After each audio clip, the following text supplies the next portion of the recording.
সুলাইমান নবী যখন বাইতুল মুকাদ্দাস পুনর্নির্মাণ করলেন, কাজ সমাপ্ত হওয়ার পর সুলাইমান নবী আল্লাহর কাছে তিনটি বিষয় চাইলেন। কয়টি বিষয় বলতে হবে? এক নাম্বার, হুকমান ইউসাদিফু হুকমা। আল্লাহর কাছে সুলাইমান নবী দোয়া করলেন, আল্লাহ আমি বিচার করলে যেন এমন বিচার হয় যে বিচারটা আপনার বিচারের মতো, অর্থাৎ আপনার বিচারে যেমন ভুল হয় না। আল্লাহ আমি বিচার করলেও যেন কোনো ভুল না হয়, আমি এই যোগ্যতাটা আপনার কাছে চাই। এটা এক নাম্বার। দুই নাম্বার, ওয়া মুলকান লা ইয়ামবাগি লি আহাদিন মিন বা'দিহি। আল্লাহ আমি আপনার কাছে এমন রাজত্ব চাই যে রাজত্ব আমার পরে দুনিয়ার আর কাউকে আপনি দিবেন না। এ হলো দুইটা চাওয়া। সুলাইমান নবী আল্লাহর কাছে এমন রাজত্ব চেয়েছেন যে রাজত্ব যেন সুলাইমান নবীর পরে আল্লাহ আর কাউকে না দেয়। তিন নাম্বার, ওয়া আন লা ইয়াতিয়া হাদাল মাসজিদা আহাদুন লা ইউরিদু ইল্লা সালাতা ফীহি খারাজা মিন যুনুবিহি কায়াউমিন ওয়ালাদাতহু উম্মুহু। আল্লাহ আমি যে বাইতুল মুকাদ্দাস পুনর্নির্মাণ করলাম, এই মসজিদে যেই ব্যক্তি নামাজের উদ্দেশ্যে আসবে, যেই ব্যক্তি এই ফিলিস্তিনের বাইতুল মুকাদ্দাস মসজিদে নামাজ পড়ার জন্য আসবে, আল্লাহ সে যখন এখানে নামাজ পড়ে বের হবে, সে যেন এমনভাবে বের হয় যেন তার মা আজকে তাকে জন্ম দিলে যেমন তার কোনো গুনাহ নাই, এমন নিষ্পাপ হয়ে যেন বাইতুল মুকাদ্দাস মসজিদ থেকে সে বের হয়।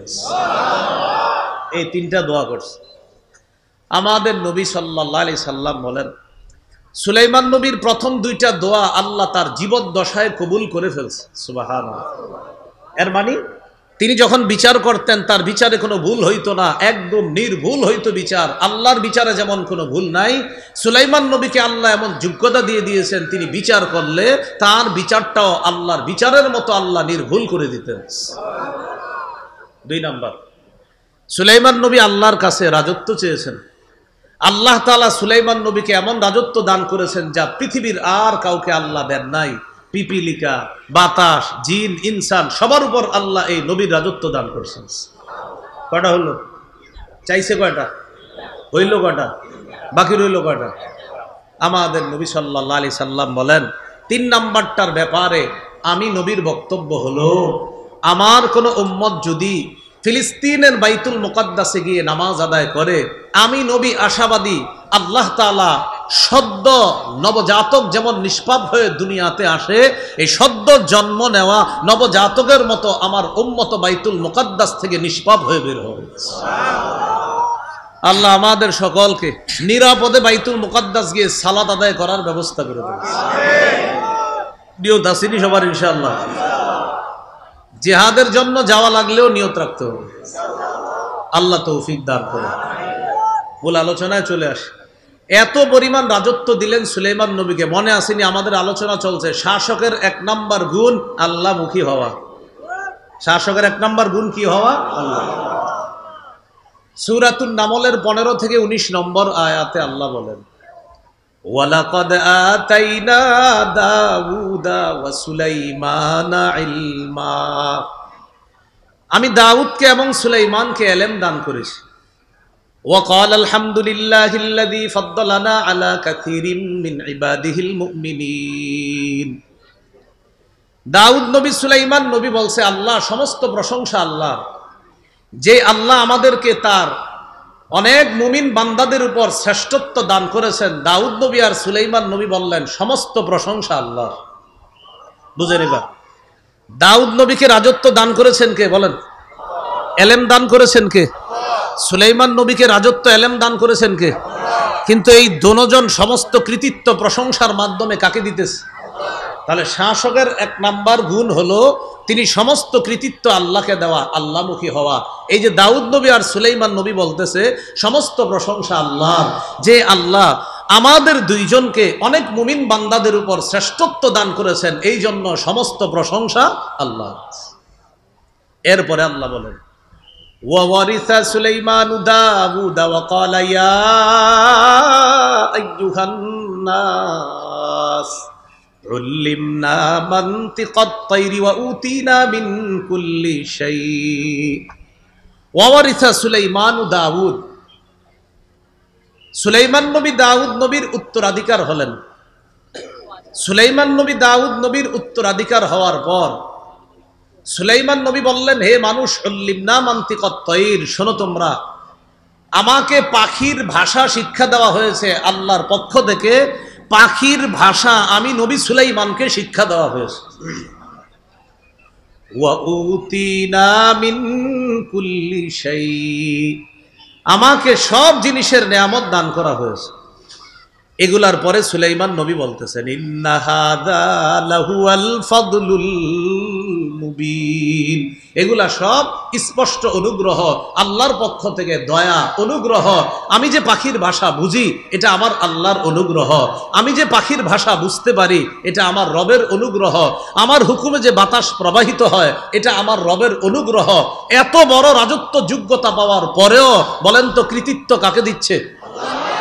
রাষ্ট্রনায়কের এক নাম্বার গুণ হবে তিনি সমস্ত বিষয়ে আল্লাহমুখী হবে, আখেরাতমুখী হবে, আল্লাহকে সব কৃতিত্ব দিবে, এটা এক নাম্বার।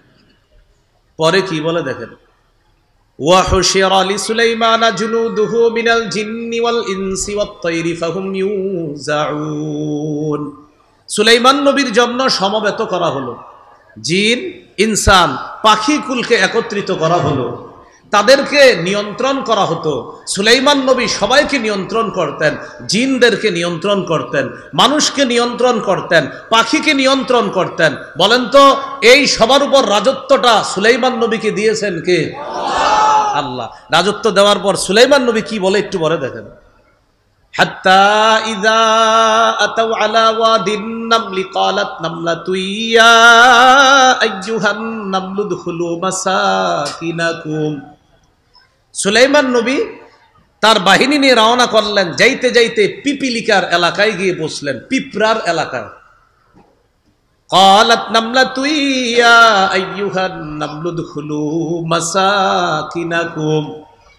পিঁপড়ার রানী পিঁপড়াদেরকে ডেকে বলল, ও পিপিলিকার সম্প্রদায়, উদখুলু মাসাকিনাকুম, তাড়াতাড়ি গর্তে ঢুকো। পিপিলিকার রানী পিঁপড়াদেরকে ডেকে বলল, ও পিঁপড়া সম্প্রদায়, তাড়াতাড়ি গর্তে প্রবেশ করো।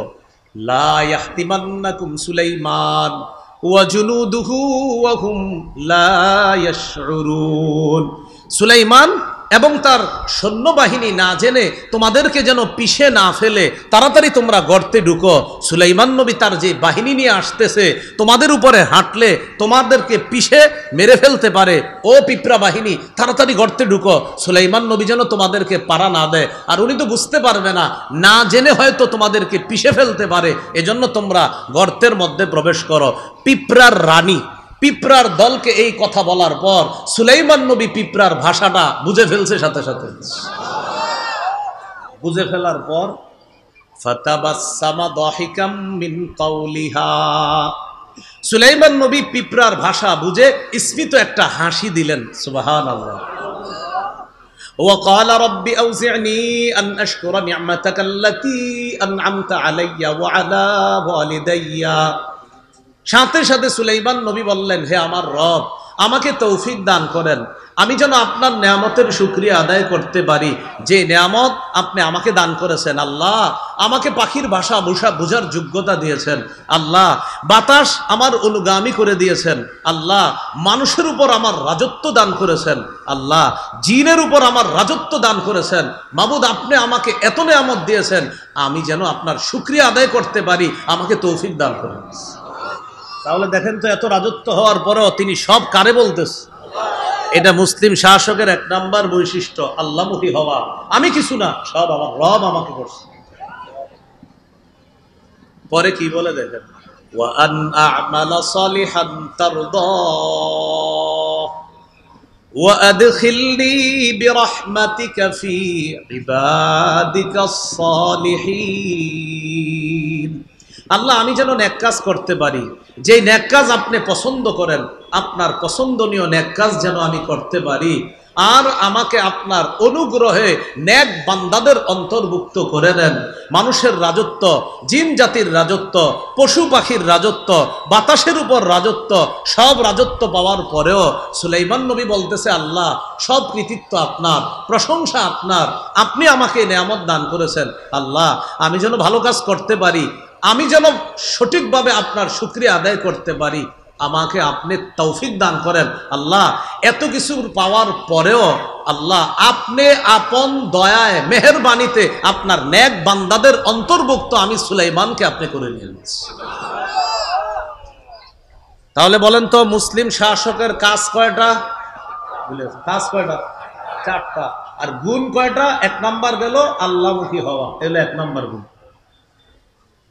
তো সুলাইমান নবী আল্লাহর এত প্রশংসা করার পর আল্লাহ সুলাইমান নবীর প্রশংসা করে দিলেন। সুবহানাল্লাহ।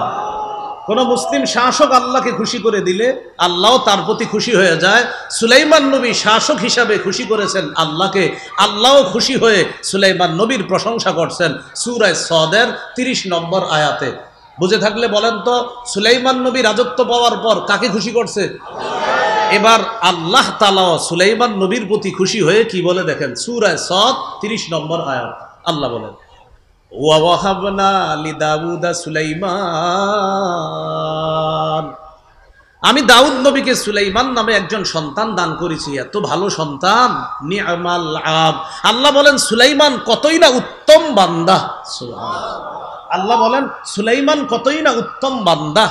ইন্নাহু আওয়াব, সে বেশি বেশি খালি আল্লাহর দিকে ফিরে।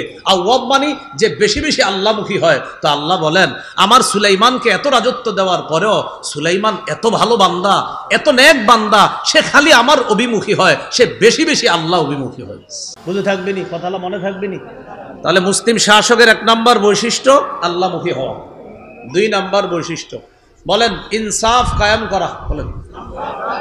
বলেন তো মুসলিম শাসকের 2 নাম্বার বৈশিষ্ট্য কি? এটা জরুরি বিষয়।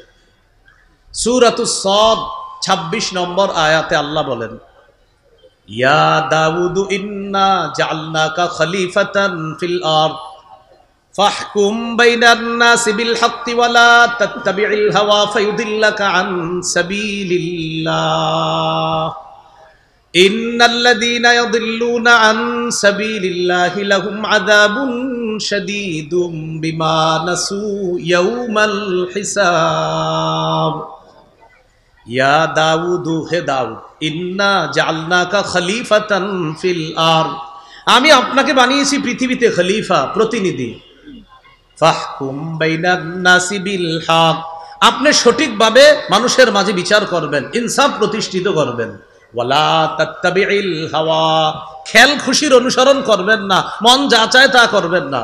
ফায়ুদিল্লাকা আন সাবিলিল্লাহ, যদি আপনি আপনার খেল খুশির অনুসরণ করেন তাহলে এটা আপনাকে আল্লাহর রাস্তা থেকে দূরে সরায়া দিবে। চিন্তা করেন, একজন নবীকে আল্লাহ বলতেছে আপনি যদি নিজের মনের কথা শোনেন, তাহলে এই মনের কথা যদি শোনেন তাহলে আপনাকে এই বিষয়টা আল্লাহর রাস্তা থেকে দূরে সরায়া দিবে।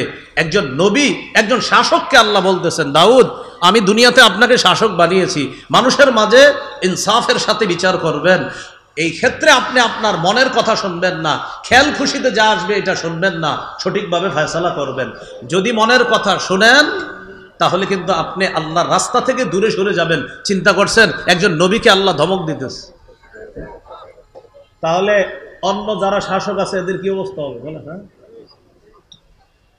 আল্লাহ বলেন ইন্নাল্লাযীনা ইয়াদিল্লুনা আন সাবিলিল্লাহ, যারা আল্লাহর রাস্তা থেকে দূরে সরে যাবে, লাহুম আযাবুন শাদীদুম বিমা নাসু ইয়াউমাল হিসাব, যারা আল্লাহর রাস্তা থেকে বিচ্যুত হয়ে যাবে তাদের জন্য রয়েছে কঠিন শাস্তি।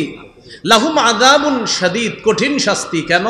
বিমা নাসু ইয়াউমাল হিসাব, কারণ তারা হিসাবের দিনকে ভুলে গিয়েছে। এজন্য মনে রাখবেন, বর্তমান পৃথিবীতে ওই সমস্ত শাসকরাই জালেম হয়, ওই সমস্ত শাসকরাই জুলুম করে, যারা বিচার দিবস বলতে যে কিছু আছে এটা ভুলে গেছে। এই জন্য যা মন চায় তা করে, মানুষের উপর অত্যাচার, জুলুম, নির্যাতনার, পাশবিকতার জয় জয়কর অবস্থা সৃষ্টি করে। কেন? ওই যে আখেরাতে জবাবদিহিতা করতে হবে, এটা ভুলে গেছে। তো আল্লাহ বলেন যারা নিজের মন মতো কথা শুনবে আর মানুষের মাঝে যা মন চায় তা করবে, তাদের জন্য কঠিন শাস্তি। কেন? তারা হিসাবের দিবসটাকে ভুলে যাওয়ার কারণে তাদের জন্য কঠিন শাস্তি। প্রিয় ভাইয়েরা, শাসকের 2 নম্বর গুণ শিখতেছি কি? ইনসাফ কায়েম করা। সূরা মাঈদার 8 নম্বর আয়াতে আল্লাহ বলেন, ওয়ালা ইয়াজরিমান্নাকুম শানাআনু কওমিন আলা আল্লা তা'দিলু, কোন জাতির প্রতি বিদ্বেষ তোমাদেরকে যেন ইনসাফ করতে, ইনসাফের বিপরীতে প্ররোচিত না করে। এদিকে তাকান সবাই, আমি ওনার প্রতি বিদ্বেষ রাখি, এজন্য উনি একটা জিনিস প্রাপ্য, কিন্তু আমি যেহেতু দেখতে পারি না তাই আমি ওনার বিপক্ষে ফয়সালা দিই। তো আল্লাহ বলেন কোন জাতির প্রতি বিদ্বেষ তোমাদেরকে যেন প্ররোচিত না করে, আলা আল্লাহ তা'দিলু, ইনসাফ না করার ক্ষেত্রে তোমাদেরকে যেন প্ররোচিত না করে কোন জাতির প্রতি বিদ্বেষ। তাহলে কি শিখলাম? আমি কাউরে দেখতে পারি না বলে তাকে আমি ইনসাফ দিব না। আল্লাহ বলে এটা যেন না হয়, কোন জাতির প্রতি বিদ্বেষ তোমাদেরকে যেন ইনসাফ বহির্ভূত কোনো কাজে প্ররোচিত না করে। ইয়দিলু, ইনসাফ করো, হুয়া আকরাবু লিত্তাকওয়া, এটাই হলো তাকওয়ার সবচেয়ে নিকটবর্তী। মনে রাখবা, ওয়াত্তাকুল্লাহ, আল্লাহকে ভয় করো। ইন্নাল্লাহা খাবীরুম বিমা তা'মালুন, তোমরা যা করো আল্লাহ তাআলা সব সম্যক অবগত। অন্যায় করলে কোনো দোষ নাই, অন্যায় করলে এই কথা সেই কথা মানি। যখন কোনো মানুষের কোনো অপরাধ প্রমাণিত হয়, একজন দুইজন অপরাধ প্রমাণিত হয়েছে মনে করেন, এখন আমি চিন্তা করলাম আসলে অপরাধটা কার, যদি দেখি যে আমার আত্মীয় স্বজনের কেউ আছে, এটা আমি ধামাচাপা দেওয়ার চেষ্টা করি। আর যারে আমি দেখতে পারি না ওরে কোনো না কোনোভাবে ফাঁসায়া, যদিও লোকটা নিরপরাধ তারপরেও তাকে আমি ফাঁসাই, তার প্রতি আমি অবিচার করি, ইনসাফ করি না। আল্লাহ বলে এটা কইরো না তোমরা। কোনো জাতির প্রতি বিদ্বেষ তোমাদেরকে যেন ইনসাফ এর বিপরীতে তোমাদেরকে যেন প্ররোচিত না করে, যেটা ইনসাফ সেটাই করবা। এজন্য সূরা আনআমের 152 নম্বর আয়াতে আল্লাহ বলেন, ওয়াইদা কুলতুম ফাদিলু, যখন কথা বলবা সঠিক কথা বলবা, ওয়ালাউ কানাজা করবা, যদিও তোমার সামনে কোনো নিকটাত্মীয় থাকে, থাক নিকটাত্মীয়, যেটা সঠিক সেটাই বলবা। চাই তোমার আত্মীয়ের পক্ষে যাক বিপক্ষে যাক, আমি আল্লাহ যা তোমাকে ইনসাফ করতে বলেছি তুমি সেটাই করতে হবে। অন্যথায় যদি জুলুমের পথ বেছে নাও, আমি আল্লাহ যুগে যুগে জালেমদেরকে যেভাবে শায়েস্তা করেছি সেভাবে তোমাকেও যে কোনো মুহূর্তে আমি আল্লাহ ধরে ফেলতে পারি। এখানে আবার একটা কথা মনে রাখবেন, বলেন আমার সাথে, যে কোনো বলেন পতিত জালেম থেকে পরবর্তীরা যদি শিক্ষা না নিয়ে তারাও জুলুম করে, আগের জালেমের চাইতে পরের জালেমের পরিণতি আরো ভয়ঙ্কর হবে। আগের জালেম থেকে যদি কেউ শিক্ষা না নিয়ে পরে আবার জালেম হন, আল্লাহ কিন্তু ধরবে যে দেখো নাই চোখের সামনে কি ঘটায় দেই। তুমি যদি শিক্ষা না নাও, মনে রাখবা পতিত জালেম যে ওর সাথে আমি আল্লাহ যা আচরণ করেছি, পরবর্তী জালেম ওর সাথে আরো ভয়ঙ্কর অবস্থা হবে। এটা মাথায় রাখতে হবে। তাহলে মুসলিম দেশের রাষ্ট্রনায়ক, এই রাষ্ট্রনায়ক যিনি হবে, মুসলিম শাসকের 2 নম্বর গুণ ইনসাফ প্রতিষ্ঠিত করা। সহিহ বুখারীর একটা হাদিস লিখে রাখার মতো, সারা দুনিয়ার মানুষকে বুক ফুলিয়ে বলার মতো একটা হাদিস। হাদিসটি আমি বলি, বাংলাগুলা মনে রাখলেই চলবে আপনাদের। সহিহ বুখারী 4788 নম্বর হাদিস, কিতাবুল হুদুদ, বাবু কারাহিয়াতিশ শাফাআ ফি হাদ্দিন ইদা রুফিআ ইলা সুলতান। এটা হলো বাব আর অধ্যায়। এই হাদিসের মধ্যে আছে বুখারী 6788, বুখারী 6788, কিতাবুল হুদুদ, বাবু কারাহিয়াতিশ শাফাআ ফি হাদ্দিন ইদা রুফিআ ইলা সুলতান। এই হাদিসটা আজকে আপনারা শিখবেন, বুক ফুলিয়ে গর্ব করে অন্যদের কাছে বলবেন। বলেন ইনশাআল্লাহ। একটা চুরির ঘটনা ঘটছে মক্কায়। বলেন কিসের ঘটনা? বলেন মাখজুমি নামক সম্ভ্রান্ত বংশীয় এক নারী চুরি করছে। একজন সম্ভ্রান্ত বংশীয় নারী কি করছে? তো সে চুরি করার পর তো চুরির বিচার হলো আপনার হাত কাটা। এখন এটা কিভাবে বিচার একটু হালকা করা যায়, এটা নিয়ে মুসলমানরাও পেরেশানি, যে এই বেচারা কত সম্ভ্রান্ত ব্যক্তি, এর হাতটা কাটা হবে, এটা কেমন দেখা যায়। আয়েশা সিদ্দিকা রাদিয়াল্লাহু তাআলা আনহার বর্ণনা, সাহাবায়ে কেরাম পরামর্শ করে বলল, আগে হাদিসটা শুনেন কি বিষয়টা কি। বিষয়টা হলো আন্না কুরাইশান আহাম্মাতহুম আল মারআতুল মাখজুমিয়াতুল্লাতী সারাকাত। কুরাইশদেরকে খুব ভাবিয়ে তুলল একটা চুরির ঘটনা, যেই চুরিটা করেছে মাখজুমি গোত্রের এক নারী। এই চুরির ঘটনা কুরাইশদেরকে ভাবিয়ে তুলল, মানে খুব ভাবায়া তুলছে। এরকম সম্ভ্রান্ত একটা নারী চুরি করছে, এর ব্যাপারে বিচার হবে এত কঠোর, এটা কেমন হয়? তো কেউ সাহস করে নবীর সাথে কথা বলার সাহস পাচ্ছে না, কারণ আল্লাহ রসুলকে হালকা করার কথা বলার এই সাহস কারো নাই। এখন সাহাবায়ে কেরামের মধ্যে পরামর্শ চলতেছে, মাইয়ুকাল্লিমু রাসূলুল্লাহি সাল্লাল্লাহু আলাইহি ওয়াসাল্লাম, আচ্ছা এই ব্যাপারে নবীর সাথে কে কথা বলবে? ওয়া মাইয়াজতারিউ আলাইহি ইল্লা উসামা ইবনে যায়েদ হিব্বু রাসূলিল্লাহি সাল্লাল্লাহু আলাইহি ওয়াসাল্লাম। নবীজির পালক পুত্র যায়েদ বিন হারেসার ছেলের নাম উসামা, তাহলে সম্পর্কে নবীর কি হয়? নাতি। পালক পুত্র যায়েদের ছেলের নাম উসামা, তো উসামা সম্পর্কে নবীজির নাতি, আর নবীজি হলো উসামার দাদা। নবীজি এই উসামাকে খুব মহব্বত করতেন, খুব ভালোবাসতেন। সাহাবায়ে কেরাম বললেন, শোনো, আমরা তো ভয়ে নবীর কাছে যেতে পারবো না, নবীর একজন আস্থাভাজন মানুষ আছে, সে কে? নবীর নাতি, সেটা হলো উসামা ইবনে যায়েদ, অর্থাৎ পালক পুত্র যায়েদের সন্তান উসামা। উসামা নবীর কাছাকাছি যাইতে পারে, নবীও তারে খুব আদর করে। এক কাজ করি, তারে দিয়ে নবীর কাছে একটু কথা বলাই যে এই মহিলাটার ব্যাপারে, শাস্তির ব্যাপারে একটু শিথিল করা যায় কিনা। উসামারে পাঠায়া দিছে নবীজির কাছে, উসামা তুমি গিয়ে নবীজিরে বলবা একজন সম্ভ্রান্ত বংশীয় নারী চুরি করছে, এখন একটু কি শিথিল করা যায় কিনা। উসামা নবীজির কাছে গেছে, ফাকাল্লামা রাসূলুল্লাহি সাল্লাল্লাহু আলাইহি ওয়াসাল্লাম, নবীজির সাথে কথা বলছে উসামা। কথা বলার পর রাসূলুল্লাহ সাল্লাল্লাহু আলাইহি ওয়াসাল্লাম উসামাকে বললেন, আতাশফাউ ফি হাদ্দিম মিন হুদুদিল্লাহ, উসামা আল্লাহর বিধানের শাস্তির ব্যাপারে তুমি আমাকে সুপারিশ করছো? উসামা, আল্লাহর একটা বিধান প্রয়োগ হবে, এই ব্যাপারে তুমি আমাকে শিথিলতার সুপারিশ করছো?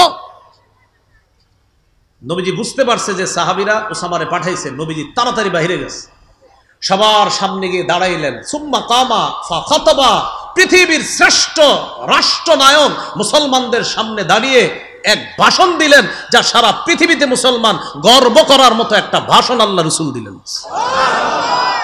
সবার সামনে গিয়ে দাঁড়াইছে, দাঁড়ানোর পর নবীজি সাল্লাল্লাহু আলাইহি সাল্লাম বললেন, শোনো তোমরা, ইয়া আইয়ুহান নাস ইন্নামা দাল্লা মান কানা ক্বাবলাকুম আন্নাহুম কানু ইযা সারাকাশ শরীফ তারাকুহু। শোনো, তোমাদের পূর্ববর্তী জাতি ধ্বংস হওয়ার অন্যতম একটা কারণ, তাদের মাঝে সম্ভ্রান্ত কোনো ব্যক্তি চুরি করলে তারা তাকে ছেড়ে দিত। নবীজি কেমনে বুঝায় দেখেন, তোমাদের পূর্বে কিছু জাতি ধ্বংস হওয়ার অন্যতম কারণ হলো সম্ভ্রান্ত কোনো ব্যক্তি চুরি করলে তারা তাকে ছেড়ে দিত। ওয়াইদা সারাকাদ দাইফু ফীহিম আকামু আলাইহিল হাদ্দা, আর যখন তাদের মাঝে কোনো দুর্বল ব্যক্তি চুরি করত, তখন তার উপর তারা শাস্তি প্রয়োগ করত। কি হলো বিষয়টা? ধনী মানুষকে ছেড়ে দিত, সম্ভ্রান্ত কোনো ব্যক্তি চুরি করলে তাকে ছেড়ে দিত, আর দুর্বল কেউ চুরি করলে তার উপর শাস্তি প্রয়োগ করা হতো। বর্তমানেও এটাই চলছে, সম্ভ্রান্ত ব্যক্তিদেরকে ছলে বলে কৌশলে পার করে দেওয়া হচ্ছে, আর দুর্বলের উপর অত্যাচার চালানো হচ্ছে। তো রাসূল সাল্লাল্লাহু আলাইহি সাল্লাম বলেন, সম্ভ্রান্ত কেউ চুরি করলে তারাকুহু, তাকে ছেড়ে দিত। ওয়াইদা সারাকাদ দাইফু ফীহিম আকামু আলাইহিল হাদ্দা, আর যদি কোনো দুর্বল কেউ চুরি করত, তার উপর তারা শাস্তি প্রয়োগ করত। তাহলে নবী বললেন কি, অতীতের জাতি ধ্বংস হওয়ার কারণ, সম্ভ্রান্ত ব্যক্তি চুরি করলে ছেড়ে দিত, গরিব মানুষ চুরি করলে শাস্তি প্রয়োগ করত তার উপর। এবার আল্লাহ নবী বলেন, শোনো তোমরা, লাউ আন্না ফাতিমাতা বিনতা মুহাম্মাদিন সাল্লাল্লাহু আলাইহি ওয়াসাল্লাম সারাকাত, আজকে যদি মাখজুমি গোত্রের ওই নারী চুরি না করে মুহাম্মদ সাল্লাল্লাহু আলাইহি সাল্লামের মেয়ে ফাতেমা চুরি করত, আজকে যদি আমি মুহাম্মদের মেয়ে ফাতেমা চুরি করত, আজকে যদি আমি মুহাম্মদের মেয়ে ফাতেমা চুরি করত, নবীজি বলেন লাকাতা মুহাম্মাদুন ইয়াদাহা, মুহাম্মদ সাল্লাল্লাহু আলাইহি সাল্লাম তার কন্যা ফাতেমার হাত কেটে দিত, গর্ব করে সারা দুনিয়াকে জানাবেন যে পৃথিবীতে এমন একজন রাষ্ট্রনায়ক পারলে দেখাও। কি বললেন? আজকে ওই সম্ভ্রান্ত মহিলা, সে যদি চুরি না করে, মুহাম্মদ সাল্লাল্লাহু আলাইহি সাল্লামের কন্যা ফাতেমা, আর ফাতেমা রাদিয়াল্লাহু তাআলা আনহার চেয়ে সম্ভ্রান্ত পৃথিবীতে আর কোন মেয়ে হবে? তো নবী বলেন, আমার মেয়ে ফাতেমা যদি চুরি করত, আমি আমার মেয়ে ফাতেমার হাত কেটে দিতে কোনো ইতস্ত করতাম না, কারণ বিধানটা আল্লাহ। কি শিখলাম? মুসলিম শাসকের 2 নম্বর গুণ ইনসাফ প্রতিষ্ঠিত করা। মনে থাকবে নি? কি প্রতিষ্ঠিত করা? ইনসাফ প্রতিষ্ঠিত করা। এই জন্য ইংরেজিতে একটা প্রবাদ আছে, no justice no peace, no justice no peace. বিচার নাই শান্তি নাই, বিচার নাই শান্তি নাই। কি নাই? বিচার নাই শান্তি নাই। ইংরেজিতে এরকম একটা কথা আছে। ইংরেজি এক দার্শনিক আমাদের নবীর ব্যাপারে বলেছেন, আই বিলিভ দ্যাট, এটা আমি বিশ্বাস করি, if a man like him, him মানে লাইক মোহাম্মদ সাল্লাল্লাহু আলাইহি সাল্লাম, কোন মানুষ যদি মোহাম্মদ সাল্লাল্লাহু আলাইহি সাল্লামের মতো এই যুগেও হতো, এই যুগেও যদি হতো, ওয়ার টু এসিউম দা, যে ওই ব্যক্তি বলতেছে যে মোহাম্মদ সাল্লাল্লাহু আলাইহি সাল্লামের মতো কোন ব্যক্তি যদি এই যুগেও হতো, এই যুগেও যদি মোহাম্মদ সাল্লাল্লাহু আলাইহি সাল্লামের মতো কোন ব্যক্তি হতো, আর এই যুগের এক নায়কত্ব যদি ওই ব্যক্তির হাতে থাকতো, তো ওই দার্শনিক বলতেছে হি উড, ওই ব্যক্তি সাকসিস, সে সাকসেসফুল হয়ে যেত। কিভাবে? তো বলতেছে ইন সলভিং ইটস প্রবলেমস, পৃথিবীর যত সমস্যা আছে এগুলা সমাধানে সে সাকসেস হতো। যদি মোহাম্মদ সাল্লাল্লাহু আলাইহি সাল্লামের মতো বর্তমান পৃথিবীতে একজন মানুষ থাকতো, তো সারা পৃথিবীর সমস্যা সে সমাধান করে ফেলতো। এটা একজন ইংরেজি দার্শনিকের কথা। মোহাম্মদ সাল্লাল্লাহু আলাইহি সাল্লামের একজন যদি হতো, হি উড সাকসেস, বলতেছে সে সাকসেস হয়ে যেত। ইন কিভাবে? সলভিং ইটস প্রবলেমস, যত সমস্যা আছে সব সমাধানে সে সাকসেসফুল হতো। এটা একজন ইংরেজি দার্শনিকের কথা আমাদের নবীর ব্যাপারে বলে। মহাত্মা গান্ধী তো বলেছে, পৃথিবীতে শান্তি চাও তো ওমরের শাসন কায়েম করো, দুনিয়াতে শান্তি আসবে। আল্লাহ আমাদেরকে বুঝার তৌফিক দান করে। তাহলে মুসলিম শাসকের 2 নম্বর গুণ কি? ইনসাফ প্রতিষ্ঠিত করা। 3 নম্বর, অন্যায়ের পথ পরিহার করে ন্যায়ের পথে চলা। এটা মুসলিম শাসকের 3 নম্বর বৈশিষ্ট্য, অন্যায়ের পথ পরিহার করে ন্যায়ের পথে চলা। যেমন সূরা আরাফের 142 নম্বর আয়াত, বনি ইসরাইল মুসা নবীর কাছে আবদার জানাইল, মুসা, আমরা শরীয়তের উপর চলার জন্য আমাদের একটা লিখিত একটা পাণ্ডুলিপি হলে ভালো হয়, যেটা পড়ে পড়ে জানবো এটা করা হালাল, এটা করা হারাম, এটা করলে এই সওয়াব, এটা করলে ওই সওয়াব, এরকম আমরা কিছু চাই। মুসা নবী আল্লাহর কাছে দোয়া করলেন, আল্লাহ তারা একটা একদম সুবিন্যস্ত শরীয়ত চাইতেছে, আল্লাহ কি করা? আল্লাহ বললেন, ঠিক আছে, তুর পাহাড়ে চলে আসেন। সুবহানাল্লাহ।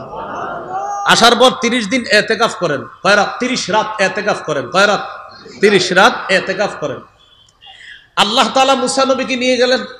আল্লাহ তাআলা খুশি হয়ে ইবাদত করার জন্য আরো 10 রাত দিলেন। মোট হলো 30 আর 10 কত হলো? 40। মুসা নবী যে 40 রাতের জন্য তুর পাহাড়ে চলে গেলেন, তার প্রতিনিধি বানায়া দিলেন হারুন নবীকে। হারুন নবীকে বললেন, ভাই হারুন, সঠিকভাবে কাজ করবা, ইনসাফের পথ তুমি ধারণ করবা, ন্যায়ের পথ ধারণ করবা, অন্যায়ের পথ পরিহার করবা।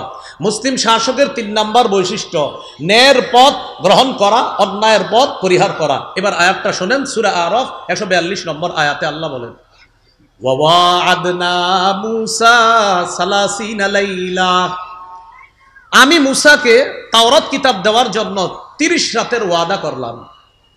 ওয়া আতমামনাহা বিআশরিন, 30 রাত ইতিকাফ করবে মুসা, আমি আল্লাহ 10 দিয়ে আরো পুরা করলাম। ফাতাম্মা মিকাতু রাব্বিহি 40 লাইলা, এইভাবে মুসার রবের নির্ধারিত মেয়াদ হয়ে গেল 30 আর 10 40। এটা হয়ে গেল নির্ধারিত মেয়াদ। ফাতাম্মা, পূর্ণ হলো, মিকাতু রাব্বিহি, মুসা নবীর রবের নির্ধারিত মেয়াদ কত দিনে? 40 লাইলা, 40 রাতে পুরা হলো। প্রথম ছিল কয় রাত? 30 রাত। বাড়াইলো কয় রাত? 30 আর 10 কত? তা আল্লাহ বলে ফাতাম্মা, পূর্ণ হলো, মিকাতু রাব্বিহি, তার রবের নির্ধারিত মেয়াদ 40 লাইলা, 40 রাতে পূর্ণ হলো। ওয়াকালা মুসা লিআখিহি হারুন আখলুফনি ফি কওমি, ওয়াকালা মুসা, মুসা নবী বললেন, লিআখিহি, তার ভাই হারুনকে বললেন, হারুন উখলুফনি ফি কওমি, আমার অনুপস্থিতিতে তুমি আমার সম্প্রদায়ের প্রতিনিধিত্ব করবা। ওয়া আসলিহ, তুমি ন্যায়ের পথ গ্রহণ করবা, সংশোধন করবা, সঠিক কাজ করবা। ওয়ালা তাত্তাবি' সাবিলাল মুফসিদিন, অন্যায় সৃষ্টিকারী যারা, ফাসাদ সৃষ্টিকারীদের পথ অনুসরণ করবা না। তাহলে কি শিখলাম? অন্যায়ের পথ অনুসরণ করা যাবে না, ন্যায়ের পথ অনুসরণ করা। শাসকের 3 নাম্বার বৈশিষ্ট্য, তিনি কোনোভাবেই অন্যায়ের পথ গ্রহণ করবে না, বরং মুসলিম শাসক সদা সর্বদা ন্যায়ের উপর অটল রাখে, জাতির উপর তিনি নেতৃত্ব দান করেন। এটা হলো 3 নাম্বার। 4 নাম্বার মুসলিম শাসকের বৈশিষ্ট্য, বাংলাটা বলেন, বলেন, শিষ্টের লালন, দুষ্টের দমন। আর একটু সহজ বাংলা বলি, বলেন, ভালোকে লালন, খারাপকে দমন। ভালোকে লালন করতে হবে, হ্যাঁ হ্যাঁ ঠিক আছে ঠিক আছে, খারাপ খবর আছে, এই মানে ভালো ঠিক আছে, খারাপ খবর আছে, এই। তাহলে ভালোকে লালন, দুষ্টকে দমন। তো একটু সুন্দর বাংলায় বললাম আর কি, শিষ্টের লালন, দুষ্টের দমন। আর সহজে, ভালো মানুষরে লালন করতে হবে, খারাপ গুলারে দমন করতে হবে, এই।